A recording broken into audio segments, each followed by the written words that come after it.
Constable GD Munir Ahmed, CRPF 41 battalion, Madhya Pradesh, Bhopal. मैं इस press conference में बताना चाहता हूँ, सबसे पहले तो मैं जो पहलगाम हमला हुआ उसकी मैं मजम्मत करता हूँ। वो जो भी दहशताना हमला हुआ है उसकी कड़ी मजम्मत करता हूँ और जो गवर्नमेंट ने एक्शन लिए हैं उसकी मैं सराहना करता हूँ। तो मैं आपको बता दूं कि मेरे साथ ये जो घटना घटी है, मैं इसको पूरा बयान करूंगा यहाँ, और प्राइम मिनिस्टर साहब से और होम मिनिस्टर साहब से मैं अपील करता हूँ कि मेरे साथ जस्टिस होना चाहिए, इंसाफ होना चाहिए। जैसा कि आपको पता है कि मैंने एक पाक नेशनल से शादी की। मैं आपको बता दूं कि 47 जब देश विभाजन हुआ उससे पहले ये हमारा परिवार इकट्ठा एक जगह रहते थे। हम यहीं तहसील बलवाल के हंडवाल गांव में। देश विभाजन हुआ उसके बाद हमारे परिवार बट गया, हमारे कुछ परिवार के लोग वहाँ चले गए, कुछ यहाँ रह गए। तो आपस में आना जाना मुलाकात चलती रही। तो उसके बाद जब हमारा टाइम आया तो हमारे माता पिता के द्वारा जो है बचपन में ही हमारी शादी तय कर दी गई। तो फिर मैंने CRPF में ज्वाइनिंग की 2017 में ज्वाइनिंग की। तो फिर उसके बाद जब हमने शादी का सोचा तो मैंने 2022 के 31/12/2022 को मैंने डिपार्टमेंट को इसके संबंध में लिखा कि मैं ऐसे शादी करना चाहता हूं और मेरी कज़न है और मेरे माता पिता के द्वारा ये शादी तय की गई है। तो डिपार्टमेंट ने मेरी उस लेटर पे कुछ आपत्तियां लगाई, जिससे कि उन्होंने मेरे से मांगा कि शादी का कार्ड और शादी कौन सी जगह पे होनी वो और शादी की तिथि। तो मैंने वो 2023 में वो सब क्लियर करके डेट शादी की फिक्स हुई तो मैंने वो डिपार्टमेंट को दे दिए। 72 बटालियन CRPF सुंदरबनी में मैंने वो आवेदन दिया। फिर वो मेरा आवेदन जो है DIG रेंज हीरानगर के पास गया CRPF। फिर उसके बाद वो IG सेक्टर CRPF जम्मू के पास गया। तो उन्होंने कुछ और डॉक्यूमेंट मांगे मेरे से, जैसे सरपंच की डिक्लेरेशन अपने गांव की कि मेरी ये पहली शादी है और हमारे पारिवारिक संबंध है, सरपंच से और डिस्ट्रिक्ट डेवलपमेंट काउंसलर से, और खुद मैंने एफिडेविट कोर्ट से और मेरे माता पिता ने अलग अलग एफिडेविट उसके साथ लगा के IG सेक्टर जम्मू में मैंने जमा करवाया। फिर उसके ऊपर जो मेरा लेटर है वो SDG special DG CRPF JK zone के पास गया। फिर वहाँ से वो डायरेक्टरेट CRPF न्यू दिल्ली गया। वहाँ उस लेटर में कुछ समय लगा, 3-4-5 महीने का समय लगा। फिर उसके बाद 30/4/2024 को वहाँ से रिप्लाई आता है, ऑर्डर आता है कि हमने एजेंसियों के जो भी उनके संबंधित होंगे उनके द्वारा हमने उनकी सलाह ली कि इस केस को वेरीफाई किया। फिर उसमें उन्होंने बताया कि एक गवर्नमेंट सर्वेंट जो होता है 1964 के धारा 21(3) के तहत सरकारी कर्मचारी को जब वो किसी विदेशी से शादी करता है तो उसको अपने विभाग को या सरकार को सूचित करना होता है, इंटीमेट करना होता है। तो इसमें साफ लिखा है कि पूरी जांच पड़ताल के बाद ये पाया गया कि प्रार्थी ने डिपार्टमेंट को सूचित कर दिया है। ये लिखा हुआ, मैंने मार्क भी किया हुआ। ये डायरेक्टरेट DG CRPF दिल्ली का 30/4/2024 का लेटर है कि प्रार्थी ने सूचित कर दिया। और नीचे ये मेंशन कर दिया कि इसमें NOC का कोई उल्लेख नहीं है, NOC का कोई प्रावधान नहीं है, सिर्फ सूचित करना होता है शादी के संबंध में। तो मैंने सूचित कर दिया, ये इसमें डायरेक्टरेट के ऑर्डर में क्लियर है। फिर इसके बाद में मेरे फादर कैंसर से पीड़ित हैं, वो डिपार्टमेंट को पता है, डिपार्टमेंट के थ्रू उनका इलाज भी चला है। फिर उनकी तबीयत अचानक ख़राब हो जाती है, तो हम दोनों परिवारों ने डिसाइड किया कि हम मैरिज कर लेते हैं, वीज़े में अभी टाइम लगेगा, हम शादी कर लेते हैं। तो 24/5/2024 को हमने वीडियो कॉन्फ्रेंस पे शादी करने का निर्णय लिया। तो सब लोग इकट्ठे भी हुए, काजी वगैरह भी आए दोनों तरफ से। तो लाइव टेलीकास्ट पे हमारी शादी हुई। शादी के संबंध में मैंने शादी की तस्वीरें अपने विवाह को दी। उसके अलावा शादी का ये ऑनलाइन वेडिंग का कार्ड और जो भी मैरिज के संबंध में जितने भी डॉक्यूमेंट्स थे, मैरिज सर्टिफिकेट, ये मैंने सब अपनी 72 बटालियन के ज़रिए जमा करवाए। फिर उसके बाद मेरी वाइफ ने वीज़ा अप्लाई किया। तो 28 फरवरी 2025 को मेरी वाइफ को वीज़ा मिल गया था। वो विज़िट वीज़े पे 15 दिन के विज़िट वीज़े पे भारत आई।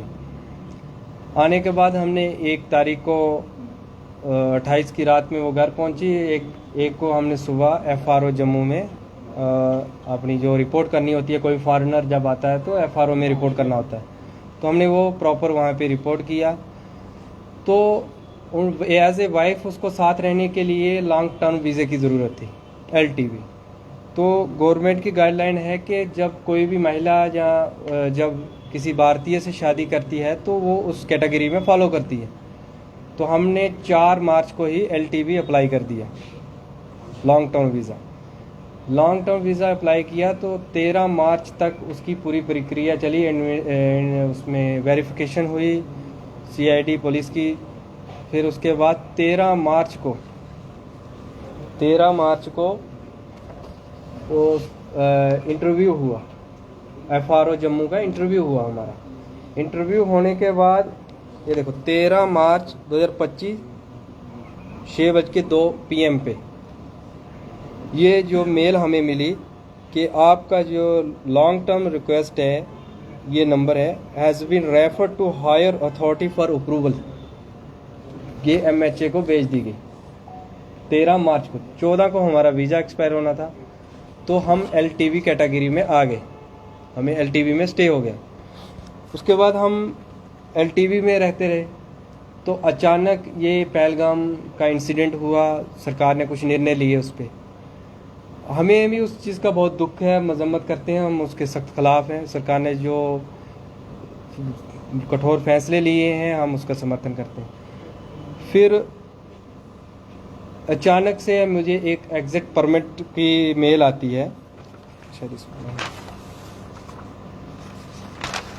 एग्जिट परमिट की एक मेल आती है। तो उसमें लिखा होता है कि आपको जो भारत से जाना पड़ेगा, आपका एग्जिट परमिट ग्रांट हो गया। तो मैंने जब बात की तो उन्होंने बताया नहीं नहीं आप LTV में हैं। कुछ देर के बाद हमें एक मेल और आती है, ये 26 अप्रैल 2025 को 4:42 पे आती है, मेल आती है। इसमें लिखा है कि decision on your exit permit against application number stand cancelled, we are re examining your case, कि हमें नहीं जाना है, आपके केस के ऊपर दोबारा देखा जा रहा। और गवर्नमेंट ऑफ इंडिया का जो नोटिस आया, जो ऑर्डर आया था, जो ये वीज़े रिवोक का, वो ये है, उसमें क्लियर लिखा है गवर्नमेंट ने, ये सीरियल नंबर 16 वीज़े हैं। उसमें LTV एक ऐसा मात्र वीज़ा है जिसके ऊपर ये कोई भी डेडलाइन लागू नहीं होती। एग्जिट परमिट जो है, एग्जिट वीज़ा, ये सभी हैं, LTV वैलिड है। Issue of new visa allowed, new वीज़े जो मिलेंगे वो सिर्फ LTV को ही मिलेंगे। और ये ऑर्डर डेडलाइन जो है नॉट एप्लीकेबल, LTV पे ये लागू नहीं होती है,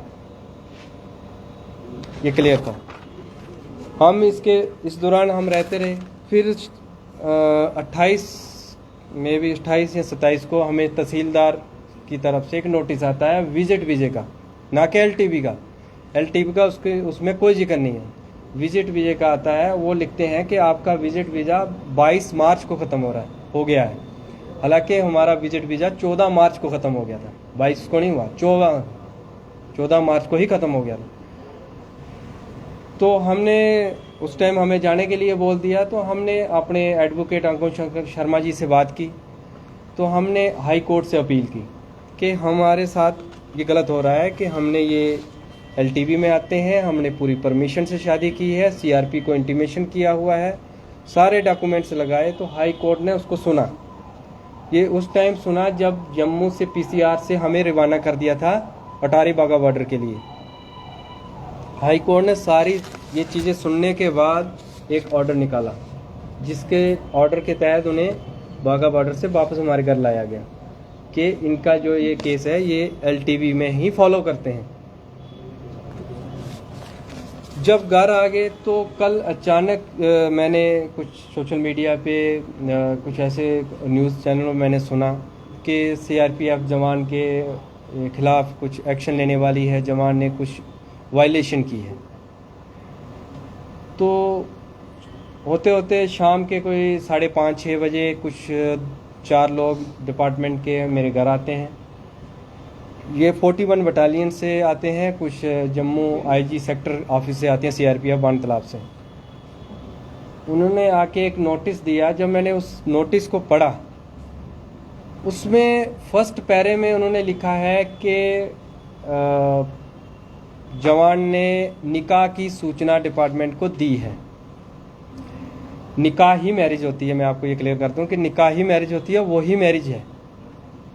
निकाह की सूचना दी है। उसके बाद वाइफ को वीज़ा ख़त्म होने के बाद इलीगल तरीके से यहाँ रखा। हालांकि ये FRO की तरफ से हमें अप्रूवल है, जो कंसर्न अथॉरिटी है वीज़े की, और LTV में उन्होंने स्टे दिया और हाई कोर्ट ने इस चीज़ को माना है। और गवर्नमेंट ऑफ इंडिया की गाइडलाइन भी उस पर यही है, साफ क्लियर है, आप देख सकते हो। इस पर लिखा है नॉट एप्लीकेबल, इस पर लागू नहीं होता जो ऑर्डर निकला है LTV पे।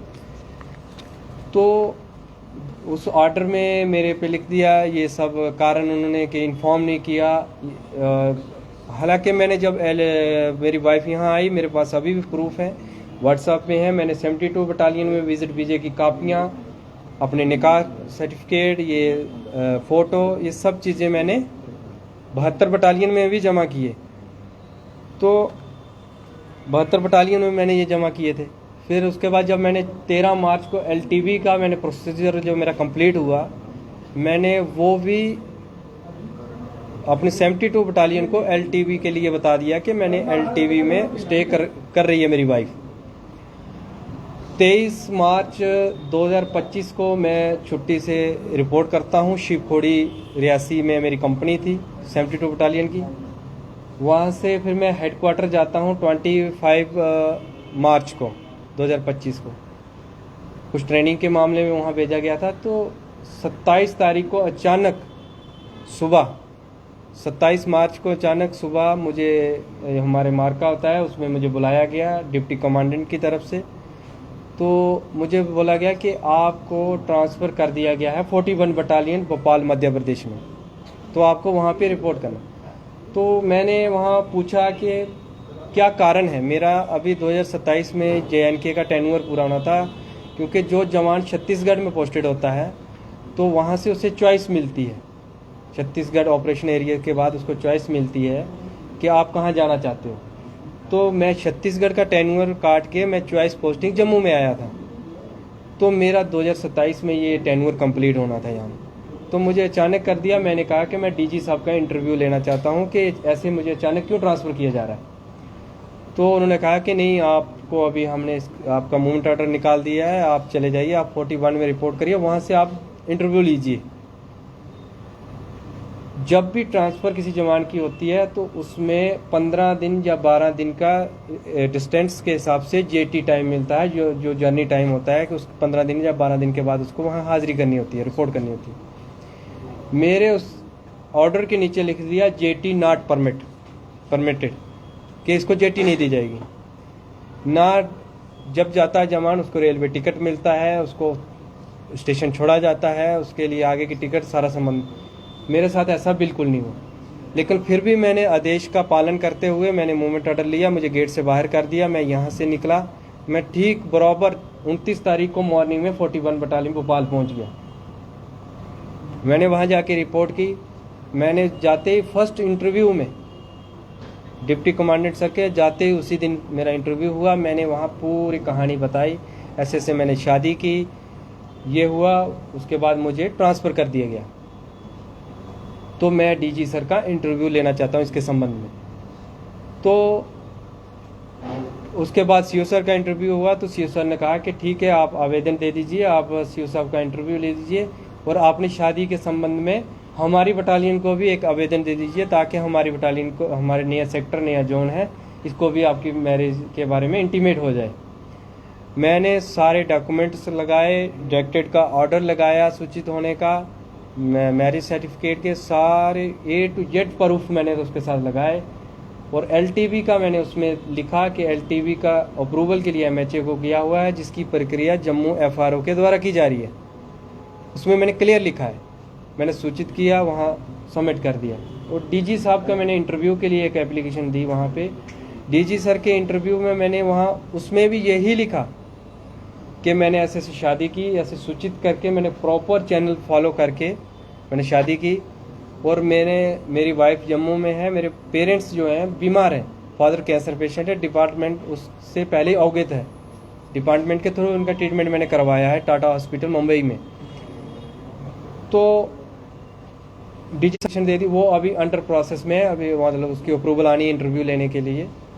तो उस दौरान ये इंसिडेंट हुआ, गवर्नमेंट ने कुछ गाइडलाइन निकाली, तो मैं 6 दिन के लिए छुट्टी मैं घर आ गया। इसके संबंध में मैं घर पहुंचा, उसी दिन ये नोटिस 12 से हुआ हमारे साथ। हाई कोर्ट से अपील की, हाई कोर्ट ने हमारी बात को सुना, हमें रिलीफ दिया। तो फिर ये अचानक से 41 बटालियन की कमांडेंट सर की तरफ से ये लेटर कल मुझे रिसीव हुआ। उसमें उन्होंने इस चीज़ का उल्लेख किया है कि आपने डिपार्टमेंट को बताया नहीं, और उसी में एक चीज़ ये भी मेंशन की है कि निकाह के लिए बताया है। निकाह ही शादी होती है, निकाह नामा ही मैंने उनको दिया है। और इस चीज़ को ये डीजी डायरेक्टेड का जो लेटर है उसमें भी ये क्लियर है कि डिपार्टमेंट को मैंने सूचित किया है, और एनओसी का कोई उल्लेख नहीं है, सिर्फ इंटीमेशन करना होता है। तो इसके बरहस मुझे डिसमिस फ्रॉम सर्विस कर दिया। तो मेरी प्रधानमंत्री जी से और गृह मंत्री जी से अपील है एक जवान की हैसियत से ही कि मेरे साथ जस्टिस होना चाहिए। जब मेरे पास डॉक्यूमेंट कंप्लीट हैं, हर चीज़ मेरी प्रॉपर है, तो ऐसा क्यों? ऐसा क्यों? आगे का स्टेप क्या रहेगा आपका? मैं न्यायालय जाऊंगा, मैं हाई कोर्ट जाऊंगा। इसके संबंध में मैंने दे दिए हैं डॉक्यूमेंटेशन इसके बारे में कि ये कोर्ट देखेगा इसमें कि क्या मेरे डॉक्यूमेंट सही हैं, क्या गलत हैं, इस चीज़ जस्टिफाई होंगे। आपका कहने का मतलब है कि आपकी डॉक्यूमेंटेशंस क्लियर थे, जी, लेकिन आपके साथ नाइंसाफी की गई है। जी, आप ये कहना चाहते हैं? जी। तो जिस तरह से लॉन्ग टर्म जो वीज़ा अप्लाई किया था उसका अप्रूवल अभी तक नहीं आया था। नहीं, उसका जो प्रोसेस, जो उसका प्रोसीजर है पूरा, वो आप जब किसी विजिट वीज़े पे आते हैं तो आपको इन टाइम में उसको अप्लाई करना है, और उसका फाइनल स्टेप होता है इंटरव्यू। वेरिफिकेशन होने के बाद इंटरव्यू, और इंटरव्यू के बाद अप्रूवल के लिए भेज दिया जाता है।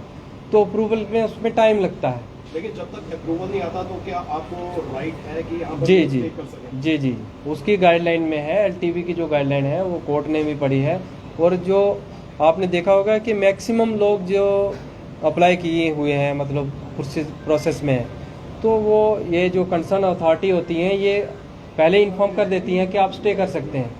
इलीगल तरीके से आप ही बताओ कि कैसे रह सकता है इंसान, जब सब कुछ ऑन रिकॉर्ड है, जब आ रहे हैं तो कोई रह सकता है? ये बात है।